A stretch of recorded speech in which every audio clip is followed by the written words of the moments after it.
کہ روح سے زندگی کے معاملات شروع ہوتے ہیں۔ اس کی مثال ایک بیج کی مانند ہے جس سے نفس کا درخت اگتا ہے۔ اس کو بھی اچھے طریقے سے ذہن میں بٹھا لیجئے۔ یوں ہمارے سامنے جو شخصیت بنتی ہے وہ نفس ہوتا ہے۔ روح بیج تھی، اس بیج میں درخت تھا، اور جو درخت تیار ہوا وہ نفس ہے۔ اس کے اندر بھی بیج ہیں، مثلا ایک پودا ہے جسے ابھی پھول نہیں لگے، لیکن ہم جانتے ہیں کہ اس پودے کے اندر پھول ہیں جو اس کے بڑے ہونے پر لگیں گے۔ زمین اگر اچھی نہیں ہے تو بیج سے پودا بھی صحیح نہیں اگے گا، بہت اہم بات ہے۔ زمین بھی اچھی ہونی چاہیے، پانی بھی ملنا چاہیے، بیج صحت مند ہونا چاہیے، پھر اس پودے کو ہم نے بچانا ہے بھیڑ بکریوں سے، کیڑے مکوڑوں سے، سردی گرمی سے۔ اگر ایسا نہ کیا تو پودا صحت مند نہ ہوگا۔ یعنی کہ اگر ہم نے اپنی روح کو شیاطین سے، برے خیالات سے، فحاشی سے، غلاظت سے نہیں بچایا تو ہمارا جو نفس ہے وہ اتنا کمزور پودا بنے گا، اور وہ پودا پھر ہمیں گناہوں پر مائل کرے گا۔ اس تشریح کے بعد دوستو روح اور نفس کے درمیان فرق واضح ہو جانا چاہیے۔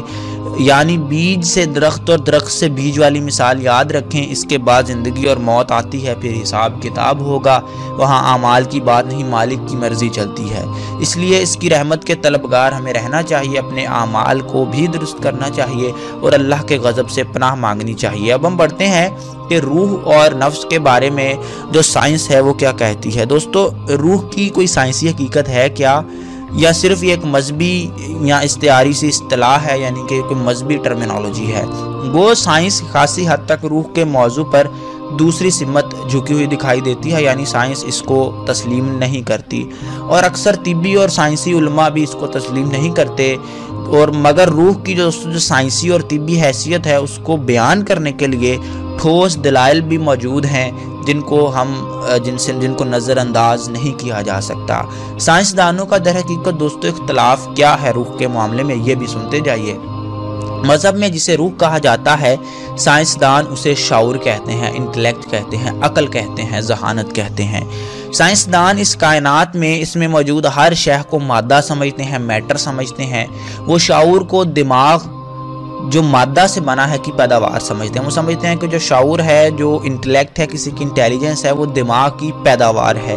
لہٰذا ان کو یقین ہے کہ جسم کے ساتھ شعور بھی خاک میں مل جاتا ہے، کچھ بھی نہیں بچتا۔ دوسرے سائنسدانوں کو مادہ پرستوں کے ان نظریے سے اختلاف ہے۔ انہوں نے تجربات سے ثابت کیا ہے کہ مادہ شعور کو جنم نہیں دیتا، اور شعور ایک غیر مادی چیز ہے۔ نیز یہ مادہ جسم کے بغیر بھی زندہ رہ سکتا ہے، یعنی شعور جسم کے بغیر بھی زندہ رہ سکتا ہے۔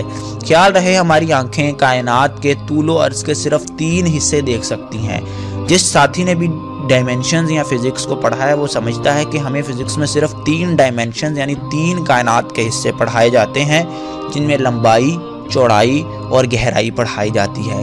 کچھ سائنسدان وقت کو طول و عرض کا چوتھا حصہ سمجھتے ہیں، یعنی سائنسدانوں کا خیال ہے جو وقت ہے، ٹائم ہے، وہ اس زمین کی ایک اور ڈائمنشن ہے، اس کائنات کی ایک اور ڈائمنشن ہے۔ بلکہ ان سائنسدانوں کو یہ بھی یقین ہے کہ کائنات کے طول و عرض کا 5واں اور 6ٹھا حصہ بھی موجود ہے، اور امکان یہی ہے کہ جسم کی موت کے بعد شعور اس 5ویں یا 6ٹھے حصے میں منتقل ہو جاتا ہو، یعنی کہ ان کا یہ امکان ہے، ان کا خیال ہے کہ جو شعور ہے وہ دوسری ڈائمنشنز میں، ہماری جو روح ہے وہ کسی اور ڈائمنشن میں منتقل ہو جاتی ہو جسے ہم نہیں دیکھ سکتے، یا سائنس اس قابل نہیں ہوئی کہ ان ڈائمنشنز کے اندر بھی انسان کو دکھا سکے وہاں تک۔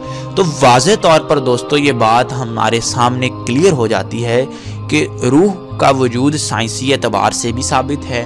سائنسدانوں میں چونکہ اختلاف ہے، کچھ سائنسدان مادہ پرست ہیں، بہت ہی منطقی طور پر وہ چیزوں کو دیکھتے ہیں، لیکن بہت سارے سائنسدان، بڑے بڑے عظیم سائنسدان، آئنسٹائن جیسے سائنسدان اس بات کو کہنے پر مجبور تھے کہ اس دنیا میں تمام ڈائمنشنز میں انسان نہیں دیکھ سکتا۔ اور یہاں سے بھی قرآن کی حقانیت بھی واضح ہوتی ہے کہ اللہ تعالیٰ نے فرمایا کہ ہم نے جنوں کو پیدا کیا، لیکن تمہارے اور جنوں کے درمیان ایک پردہ رکھ دیا، ہم جنوں کو نہیں دیکھ سکتے، کیونکہ وہ کائنات، ہم فرشتوں کو بھی نہیں دیکھ سکتے جب تک اللہ پاک کی ذات نہ چاہے، کیونکہ وہ کسی اور ڈائمنشن میں ہے، اور ہم انسان اس ڈائمنشن کو دیکھنے کے ہماری جو بصارت ہے، ہماری آنکھوں کا نور اس اہل نہیں ہے۔ تو دوستو ایک اور اہم چیز یہاں آپ کو بتاؤں کہ کیا روح کو تقسیم کیا جا سکتا ہے یا نفس کو؟ تو دوستو بالکل سائنسی اعتبار سے بھی یہ بات واضح ہے کہ آپ دیکھتے ہیں کہ بعض اوقات 2 بچے پیدا ہوتے ہیں، ایک بچہ پیدا ہوتا ہے جس میں 2 بچے ہوتے ہیں اور ان کا جو دھڑ ہے، جسم ہے، آپس میں جڑا ہوا ہوتا ہے۔ وہ ان کے اندر سائنسدان ابھی تک محو حیرت میں مبتلا ہیں کہ ان کے اندر 1 روح ہوتی ہے یا 2 روح ہوتی ہیں۔